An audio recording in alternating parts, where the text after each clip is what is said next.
প্রিয় দর্শক, আসসালামু আলাইকুম। আশা করি আপনারা ভালো আছেন। আমরা কুরবানির ঈদকে সামনে রেখে একটা শিক্ষামূলক ভিডিও নিয়ে আপনাদের সামনে হাজির হলাম। আপনারা ভিডিওটা দেখে অলরেডি বুঝতে পারছেন ভিডিওটা কী জাতীয় বা কিসের উপর ভিত্তি করা হয়েছে। আপনারা স্ক্রিনে দেখতে পারছেন একটা গরু, অর্থাৎ যে বিষয়টা আমি বোঝাতে চাচ্ছি, আপনি শখের গরু বা যারা আপনাদের কষ্টের টাকা দিয়ে কুরবানি দেওয়ার জন্য বাজার থেকে গরুকে নিয়ে বাড়ি যাবে, তাদের বিষয়টা ভিডিওটা দেখার জন্য গুরুত্ব দেখার জন্য অনুরোধ করছি। কারণ আপনার শখের গরুটি যখন বিক্রির জন্য বাজারে অথবা বাজার থেকে কিনে নিয়ে বাড়ি যাবেন, তখন যদি আপনার অবস্থা যদি একই রকম হয়, সেই ক্ষেত্রে বুঝতে পারছেন কত ভোগান্তিতে আপনাকে পড়তে হবে। আপনারা দেখতেন একটা গরু নিয়ে কতগুলো মানুষ হয়রানি হচ্ছে, কিন্তু আসলে গরু তো আসলে বুঝতে পারছে না কীভাবে এখান থেকে তার মাথাটা বের করবে। কিন্তু কতগুলো মানুষ দেখেন হয়রানি হচ্ছে। আপনার স্ক্রিন দেখতে পাচ্ছেন কত সময় ধরে আমি রোদের ভিতরে অনেক সময় দাঁড়িয়ে ভিডিওটা করেছি, শেষ পর্যন্ত চলে আসছি। দেখেন ভিডিওটি দেখেন, তাহলে পুরো ভিডিওটি দেখেন, তাহলে আপনারা বুঝতে পারবেন গরুটি যখন গাড়িতে তোলা হয়েছিল, যে কোনো কারণবশত হয়তো মাথাটি এই লোহার এই খোপের ভিতরে দিয়ে দিছিল অথবা ভুল করে চলে এসেছিল। এখন তারা বাজারে বিক্রি করতে এসে এই মাথাটি তারা বের করতে পারছে না।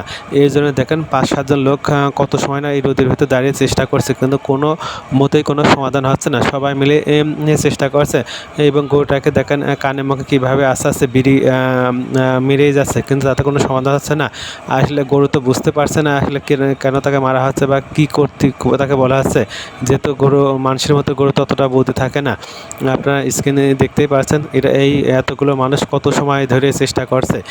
তাই মূলত আমি যে জিনিসটা আপনাকে বোঝাতে চাচ্ছি, গাড়িওয়ালা ভাইরা সাবধানে গরুগুলো গাড়িতে তুলবেন এবং যেসব গৃহস্থ বা যারা বাজার থেকে কুরবানি নেওয়ার জন্য গরু বাড়ি নিয়ে যাচ্ছে, তারাও বিষয়টা খেয়াল করবেন যাতে আপনাদের বাড়িতে নিয়ে যায় এই সমস্যায় পড়তে না হয়, বা যারা বাজারে নিয়ে বিক্রি নিয়ে যাচ্ছে তাদেরও বাজারে যেয়ে এই সমস্যায় পড়তে না হয় গরুগুলো নিয়ে। তাই সবাই একটু সাবধানতা অবলম্বন করবেন।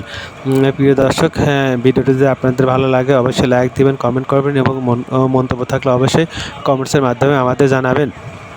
আর যারা বিষয়টা দেখছেন অবশ্যই পরবর্তীতে আপনারা এই ধরনের সমস্যা যাতে না পড়েন এই দিকে খেয়াল রাখবেন। আর ভিডিওটি বেশি বেশি শেয়ার করবেন যাতে সবাই দেখতে পারে বা সবারই বিষয়টা সামলালে সবাই সচেতন হয়ে যায়। আপনারা দেখতে পাচ্ছেন কত সময় ধরে কতগুলো মানুষ চেষ্টা করছে, কিন্তু তাতে কোনো সমাধান হচ্ছে না। হয়তো আমার বা আপনার একটা শেয়ারের মাধ্যমে সবার কাছে যখন ভিডিওটা পৌঁছে যাবে, সবাই বিষয়গুলো খেয়াল রাখবে যাতে সবাই কিছুটা হলেও উপকার হবে।